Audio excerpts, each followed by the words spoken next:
ആദിയിൽ വചനമുണ്ടായിരുന്നു, വചനം ദൈവത്തോടു കൂടിയായിരുന്നു, വചനം ദൈവമായിരുന്നു. അവൻ ആദിയിൽ ദൈവത്തോടു കൂടിയായിരുന്നു.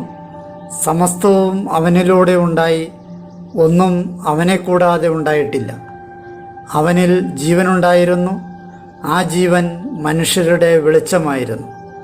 ആ വെളിച്ചം ഇരുളിൽ പ്രകാശിക്കുന്നു, അതിനെ കീഴടക്കുവാൻ ഇരുളിന് കഴിഞ്ഞില്ല. തൻ്റെ പ്രബോധനങ്ങളാൽ നമ്മെ ജ്ഞാനികളാക്കുന്ന സകലത്തിൻ്റെയും നാഥനായ ദൈവം വാഴ്ത്തപ്പെട്ടവനാകട്ടെ. ഞങ്ങളുടെ കർത്താവായ ദൈവമേ, അങ്ങയുടെ ജീവദായകവും ദൈവീകവുമായ തിരുവചനങ്ങളുടെ മധുരസ്വരം ശ്രവിക്കുന്നതിനും ഗ്രഹിക്കുന്നതിനും ഞങ്ങളുടെ ബുദ്ധിയെ പ്രകാശിപ്പിക്കണമേ. അങ്ങയുടെ വിശുദ്ധമായ പ്രബോധനത്താൽ ഞങ്ങളെ ജ്ഞാനികളാക്കണമേ. ഞങ്ങളുടെ ഇരുളടഞ്ഞ ജീവിതത്തെ അങ്ങയുടെ വചന വെളിച്ചത്താൽ പ്രകാശിപ്പിക്കണമേ. അങ്ങയുടെ വചനങ്ങളാൽ ഞങ്ങളുടെ മനസ്സിനെ ജ്വലിപ്പിക്കണമേ. ആമേൻ. 19-ാം ദിവസം പൂർവ്വപിതാവായ ജോസഫ്. ഇന്നത്തെ ദിവസം ഉൽപ്പത്തിയുടെ പുസ്തകം 37-ാം അധ്യായവും ജോബിൻ്റെ പുസ്തകം 27-28 അധ്യായങ്ങളും സുഭാഷിതങ്ങളുടെ പുസ്തകം 3-ാം അധ്യായം 25 തുടങ്ങി 27 വരെയുള്ള വാക്യങ്ങളും നമ്മൾ വായിക്കുന്നു. യാക്കോബിൻ്റെ പ്രിയപുത്രനായ ജോസഫിനോടുള്ള വൈരാഗ്യം മൂലം സ്വന്തം സഹോദരന്മാർ തന്നെ മിദിയാൻകാരായ കച്ചവടക്കാർക്ക് ജോസഫിനെ വിൽക്കുന്നു. അവർ പിന്നീട് ഈജിപ്തിലെ ഫറവോയുടെ കാവൽപ്പടനായകനായ പോത്തിഫറിന് വിൽക്കുന്നു. പൂർവ്വപിതാവായ ജോസഫിൻ്റെ ചരിത്രത്തിൻ്റെ ആദ്യ ഭാഗം ഇന്നത്തെ ദിവസം നമുക്ക് ശ്രവിക്കാം. ഉൽപ്പത്തിയുടെ പുസ്തകം 37-ാം അധ്യായം. ജോസഫും സഹോദരന്മാരും. യാക്കോബ് തൻ്റെ പിതാവിൻ്റെ വിപ്രവാസ നാടായിരുന്ന കാനാൻ ദേശത്ത് വാസമുറപ്പിച്ചു. ഇതാണ് യാക്കോബിൻ്റെ വംശചരിത്രം. ജോസഫ് 17 വയസ്സുള്ളപ്പോൾ തൻ്റെ സഹോദരന്മാരോടൊപ്പം ആടുമേയ്ക്കുകയായിരുന്നു. അവൻ തൻ്റെ പിതാവിൻ്റെ ഭാര്യമാരായ ബിൽഹായുടെയും സിൽഫായുടെയും മക്കളുടെ കൂടെ സഹായിയായി കഴിഞ്ഞിരുന്നു. അവരെ പറ്റിയുള്ള ദുർവാർത്ത ജോസഫ് പിതാവിൻ്റെ പക്കലെത്തിച്ചു. ജോസഫിനെ ഇസ്രായേൽ തൻ്റെ മറ്റെല്ലാ മക്കളെയുംകാൾ അധികം സ്നേഹിച്ചിരുന്നു. കാരണം തൻ്റെ വാർദ്ധക്യത്തിലെ മകനായിരുന്നു അവൻ. കൈയുള്ള ഒരു നീളം നങ്കി അദ്ദേഹം അവന് വേണ്ടി ഉണ്ടാക്കി. തങ്ങളുടെ പിതാവ് അവനെ അവൻ്റെ സഹോദരന്മാർ എല്ലാവരെയുംകാൾ സ്നേഹിക്കുന്നു എന്ന് അവൻ്റെ സഹോദരന്മാർ കണ്ടു. അതുകൊണ്ട് അവർ അവനെ വെറുത്തു. അവനോട് സൗമ്യമായി സംസാരിക്കാൻ അവർക്ക് കഴിഞ്ഞില്ല. ജോസഫിന് ഒരു സ്വപ്നമുണ്ടായി. അവനത് തൻ്റെ സഹോദരന്മാരോട് വിവരിച്ചപ്പോൾ അവർ അവനെ വീണ്ടും കൂടുതൽ വെറുത്തു. അവൻ അവരോട് പറഞ്ഞു, എനിക്കുണ്ടായ ഈ സ്വപ്നം കേട്ടാലും. ഇതാ, നമ്മൾ പാടത്ത് കറ്റകൾ കെട്ടുകയായിരുന്നു. അപ്പോൾ ഇതാ, എൻ്റെ കറ്റ എഴുന്നേറ്റു, മാത്രമല്ല അത് നിവർന്നു നിന്നു. ഇതാ, നിങ്ങളുടെ കറ്റകൾ ചുറ്റും വന്ന് എൻ്റെ കറ്റയെ താണു വണങ്ങി. അവൻ്റെ സഹോദരന്മാർ അവനോട് ചോദിച്ചു, നീ ഞങ്ങളുടെ മേൽ രാജാവായിരിക്കുമെന്ന് തന്നെയാണോ? അതോ നീ ഞങ്ങളിൽ ആധിപത്യം സ്ഥാപിക്കുമെന്ന് തന്നെയാണോ? അവൻ്റെ സ്വപ്നങ്ങളും വാക്കുകളും കാരണം അവർ അവനെ വീണ്ടും കൂടുതലായി വെറുത്തു. അവന് വീണ്ടും മറ്റൊരു സ്വപ്നമുണ്ടായി. അവനത് തൻ്റെ സഹോദരന്മാരോട് വർണ്ണിച്ചു. അവൻ പറഞ്ഞു, നോക്കൂ, ഞാൻ വേറൊരു സ്വപ്നം കണ്ടു. ഇതാ, സൂര്യനും ചന്ദ്രനും 11 നക്ഷത്രങ്ങളും എന്നെ താണു വണങ്ങുന്നു. അവനിത് തൻ്റെ പിതാവിനോടും തൻ്റെ സഹോദരന്മാരോടും വർണ്ണിച്ചപ്പോൾ അവൻ്റെ പിതാവ് അവനെ ശകാരിച്ചുകൊണ്ട് അവനോട് ചോദിച്ചു, ഇതെന്ത് സ്വപ്നമാണ് നീ കണ്ടത്? ഞാനും നിൻ്റെ അമ്മയും നിൻ്റെ സഹോദരന്മാരും നിന്നെ നിലം പറ്റെ താണു വണങ്ങാൻ വരിക തന്നെ വേണമെന്നോ? അവൻ്റെ സഹോദരന്മാർക്ക് അവനോട് അസൂയയായി. അവൻ്റെ പിതാവാകട്ടെ ഇക്കാര്യം ശ്രദ്ധയിൽ വെച്ചു. അവൻ്റെ സഹോദരന്മാർ തങ്ങളുടെ പിതാവിൻ്റെ ആടുകളെ മേയ്ക്കുവാൻ ഷെക്കമിൽ പോയി. ഇസ്രായേൽ ജോസഫിനോട് പറഞ്ഞു, നിന്റെ സഹോദരന്മാർ ഷെക്കമിൽ മേയ്ക്കുകയല്ലേ? വരൂ, അവരുടെ അടുത്തേക്ക് നിന്നെ ഞാൻ അയക്കാം. അവൻ അദ്ദേഹത്തോട് പറഞ്ഞു, ഇതാ ഞാൻ. അപ്പോൾ അദ്ദേഹം അവനോട് പറഞ്ഞു, നീ പോയാലും നിന്റെ സഹോദരന്മാരുടെ ക്ഷേമവും ആട്ടിൻപറ്റത്തിൻ്റെ ക്ഷേമവും അന്വേഷിക്കുക. എന്നിട്ട് എൻ്റെ പക്കൽ വിവരമെത്തിക്കണം. അദ്ദേഹം അവനെ ഹെബ്രോൻ താഴ്വരയിൽ നിന്ന് യാത്രയാക്കി. അവൻ ഷെക്കമിലേക്ക് പോയി. അവൻ അതാ വയലിൽ അലയുകയായിരുന്നു. അപ്പോൾ ഒരാൾ അവനെ കണ്ടു. അയാൾ അവനോട് തിരക്കി, നീ എന്താണ് അന്വേഷിക്കുന്നത്? അവൻ പറഞ്ഞു, ഞാൻ എൻ്റെ സഹോദരന്മാരെ അന്വേഷിക്കുകയാണ്. അവർ എവിടെയാണ് മേയ്ക്കുന്നത് എന്ന് എന്നോട് സദയം പറഞ്ഞു തരിക. അയാൾ പറഞ്ഞു, അവർ ഇവിടെ നിന്ന് നീങ്ങി, കാരണം നമുക്ക് ദോത്താനിലേക്ക് പോകാം എന്ന് അവർ പറയുന്നത് ഞാൻ കേട്ടു. തൻ്റെ സഹോദരന്മാരുടെ പിറകെ ജോസഫും പോയി. ദോത്താനിൽ അവൻ അവരെ കണ്ടുമുട്ടി. ദൂരെ വെച്ച് തന്നെ അവർ അവനെ കണ്ടു. അവൻ അവരുടെ അടുത്ത് എത്തും മുമ്പേ അവനെ വധിക്കാൻ അവർ ഗൂഢാലോചന നടത്തി. അവർ പരസ്പരം പറഞ്ഞു, അതാ വരുന്നു സ്വപ്നങ്ങളുടെ വിദ്വാൻ, വരുവിൻ, ഇപ്പോൾ തന്നെ നമുക്കവനെ കൊല്ലാം, എന്നിട്ട് അവനെ കുഴികളിൽ ഒന്നിൽ എറിയാം. ഒരു ദുഷ്ടമൃഗം അവനെ തിന്നുവെന്ന് പറയുകയും ചെയ്യാം. അവൻ്റെ സ്വപ്നങ്ങൾക്ക് എന്ത് സംഭവിക്കുമെന്ന് നമുക്ക് കാണാമല്ലോ. റൂബൻ ഇത് കേട്ടു. അയാൾ അവനെ അവരുടെ കയ്യിൽ നിന്ന് രക്ഷിച്ചു. അയാൾ പറഞ്ഞു, നമുക്ക് ജീവൻ നശിപ്പിക്കേണ്ട. അവനെ അവരുടെ കയ്യിൽ നിന്ന് രക്ഷിച്ച് അവൻ്റെ പിതാവിന് തിരിച്ചേൽപ്പിക്കേണ്ടതിന് റൂബൻ അവരോട് പറഞ്ഞു, നിങ്ങൾ രക്തം ചിന്തരുത്. അവനെ നിങ്ങൾ മരുഭൂമിയിലെ ഈ കുഴിയിൽ തള്ളിയിടുക, എന്നാൽ അവൻ്റെ മേൽ നിങ്ങൾ കൈവയ്ക്കരുത്. അതിനാൽ ജോസഫ് തൻ്റെ സഹോദരന്മാരുടെ അടുത്തെത്തിയപ്പോൾ അവർ ജോസഫിൽ നിന്ന് അവൻ്റെ അങ്കി, അവൻ്റെ മേലുണ്ടായിരുന്ന കൈനീളൻ അങ്കി തന്നെ ഊരിയെടുത്തു. എന്നിട്ട് അവർ അവനെ എടുത്ത് ആ കുഴിയിലേക്ക് എറിഞ്ഞു. അത് വെള്ളമില്ലാത്ത പൊട്ടക്കിണറായിരുന്നു. അവർ ഭക്ഷണം കഴിക്കാനിരുന്നപ്പോൾ തങ്ങളുടെ കണ്ണുകൾ ഉയർത്തി നോക്കി. അപ്പോൾ അത് ഗിലിയാദിൽ നിന്ന് ഇസ്മായേല്യരുടെ ഒരു കച്ചവട സംഘം വരുന്നു. തങ്ങളുടെ ഒട്ടകങ്ങൾ സംവഹിച്ചിരുന്ന സുഗന്ധപ്പശയും പരിമളദ്രവ്യങ്ങളും കുന്തിരുക്കവും ഈജിപ്തിലേക്ക് കൊണ്ടുപോകാനായി അവർ നടന്നു നീങ്ങുകയായിരുന്നു. അപ്പോൾ യൂദാ തൻ്റെ സഹോദരന്മാരോട് പറഞ്ഞു, നമ്മുടെ സഹോദരനെ കൊന്ന് അവൻ്റെ രക്തം നാം മറച്ചുവെച്ചതുകൊണ്ട് എന്ത് ലാഭം? വരുവിൻ, നമുക്കവനെ ഇസ്മായില്യർക്ക് വിൽക്കാം. നമ്മുടെ കൈ അവനെ എതിരെ വേണ്ട, കാരണം അവൻ നമ്മുടെ സഹോദരനാണ്, നമ്മുടെ തന്നെ മാംസം. അവൻ്റെ സഹോദരന്മാർ അതനുസരിച്ചു. അവർ ജോസഫിനെ കുഴിയിൽ നിന്ന് വലിച്ചു കയറ്റിയപ്പോഴേക്കും മിദിയാൻകാരായ ആ കച്ചവടക്കാർ കടന്നു വന്നു. ആ ഇസ്മായില്യർക്ക് 20 വെള്ളിക്കാശിന് ജോസഫിനെ വിറ്റു. അവർ ജോസഫിനെ ഈജിപ്തിലേക്ക് കൊണ്ടുപോയി. കുഴിയുടെ അടുത്തേക്ക് റൂബൻ തിരിച്ചു ചെന്നപ്പോൾ അതാ ജോസഫ് കുഴിയിൽ ഉണ്ടായിരുന്നില്ല. അയാൾ തൻ്റെ വസ്ത്രം വലിച്ചു കീറി സഹോദരന്മാരുടെ അടുത്ത് മടങ്ങിയെത്തി. അയാൾ പറഞ്ഞു, കുട്ടി അവിടെ ഇല്ലല്ലോ,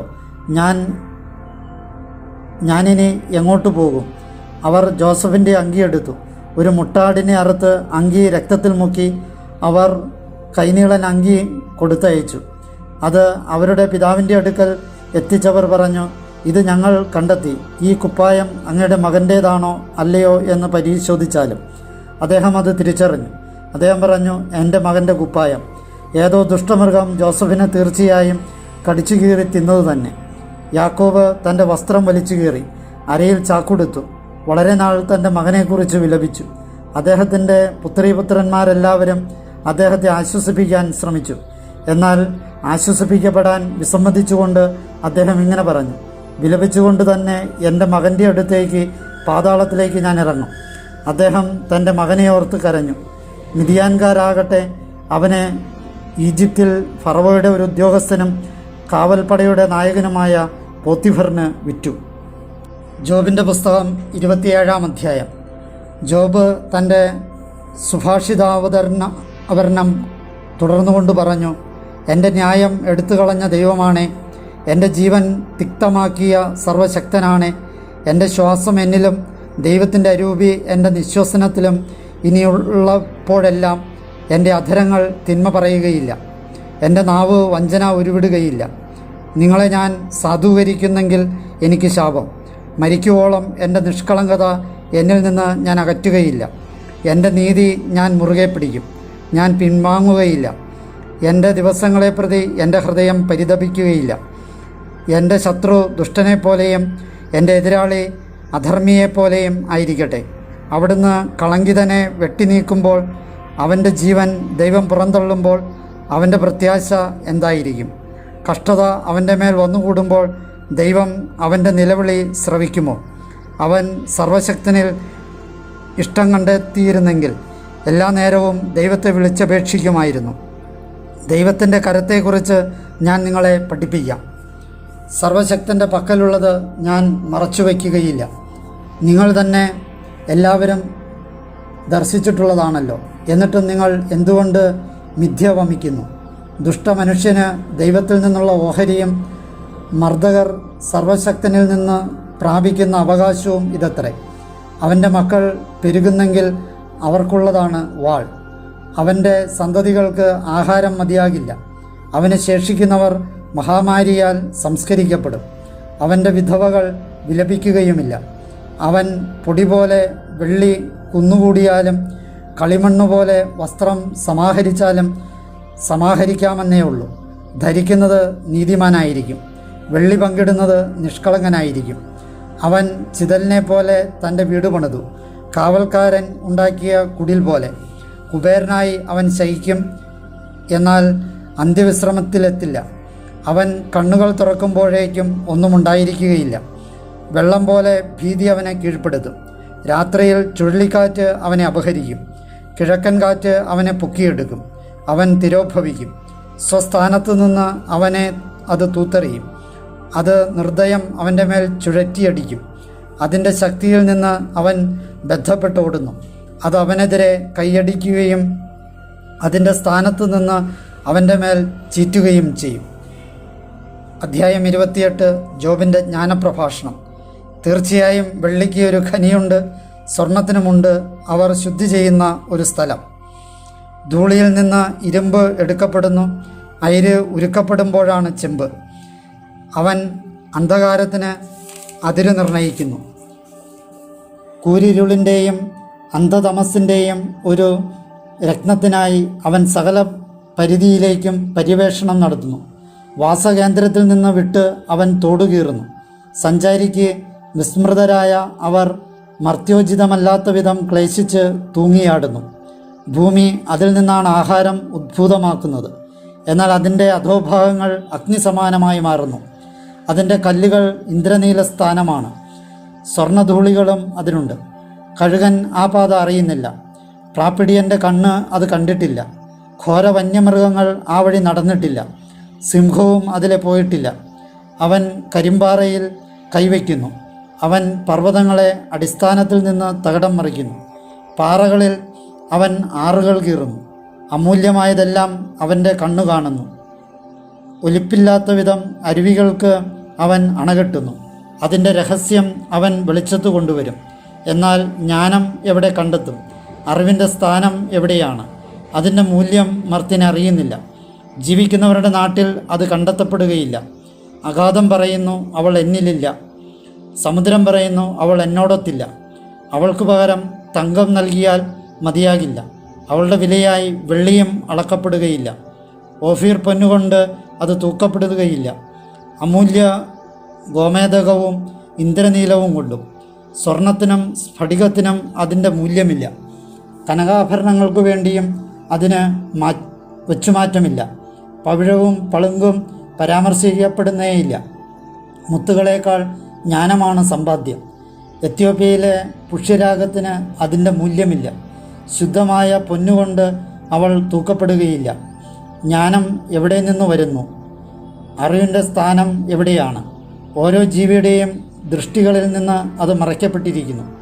ആകാശപ്പറവുകളിൽ നിന്ന് അത് ഗോപ്യമാണ്. നരകവും മരണവും പറയുന്നു, ഞങ്ങളുടെ ചെവികൾ കൊണ്ട് അതിൻ്റെ ശ്രുതി ഞങ്ങൾ കേട്ടിട്ടേയുള്ളൂ. അതിൻ്റെ വഴി ദൈവം ഗ്രഹിക്കുന്നു, അതിൻ്റെ ആസ്ഥാനവും അവിടുന്ന് അറിയുന്നു. എന്തെന്നാൽ അവിടുന്ന് ഭൂമിയുടെ അതിർത്തി വരെ നിരീക്ഷിക്കുന്നു. ആകാശത്തിന് കീഴുള്ളതെല്ലാം അവിടുന്ന് കാണുന്നു. കാറ്റിന് കനം പകർന്നപ്പോൾ അവിടുന്ന് വെള്ളത്തെ വിസ്മൃതിയിൽ അളന്നു. അവിടുന്ന് മഴയ്ക്കൊരു ചട്ടവും ഇടിമിന്നൽ നാദങ്ങൾക്കൊരു മാർഗവും ഉണ്ടാക്കിയപ്പോൾ, അതെ, അപ്പോൾ അവിടുന്ന് അവളെ കണ്ടിരുന്നു. അവിടുന്ന് അവളെ പരസ്യമാക്കുകയും ചെയ്തു. അവളെ അവിടുന്ന് സ്ഥാപിച്ചു, പര്യവേക്ഷണം ചെയ്യുകയും ചെയ്തു. അവിടുന്ന് മനുഷ്യനോട് പറഞ്ഞു, ഇതാ നാഥനോടുള്ള ഭക്തി, അവളാണ് ജ്ഞാനം. തിന്മയിൽ നിന്ന് അകലുന്നതാണ് ഉൾക്കാഴ്ച. സുഭാഷിതങ്ങളുടെ പുസ്തകം 3-ാം അധ്യായം 25 മുതൽ 27 വരെയുള്ള വാക്യങ്ങൾ. പെട്ടെന്നുള്ള ഭീകരത കൊണ്ടോ ദുഷ്ടർക്ക് വന്നുകൂടുന്ന നാശം കൊണ്ടോ നീ ഭയപ്പെടരുത്. നിന്റെ ആത്മധൈര്യത്തിൽ കർത്താവ് ഉണ്ടായിരിക്കും തീർച്ച. നിന്റെ കാലിനെ കുരുക്കിൽ നിന്ന് അവിടുന്ന് കാത്തുകൊള്ളും. തമ്പുരാന് പ്രവർത്തിക്കാൻ നിന്റെ കൈയുണ്ടായിരിക്കെ നന്മ അതിന് അവകാശമുള്ളവനിൽ നിന്ന് നീ നിഷേധിക്കരുത്.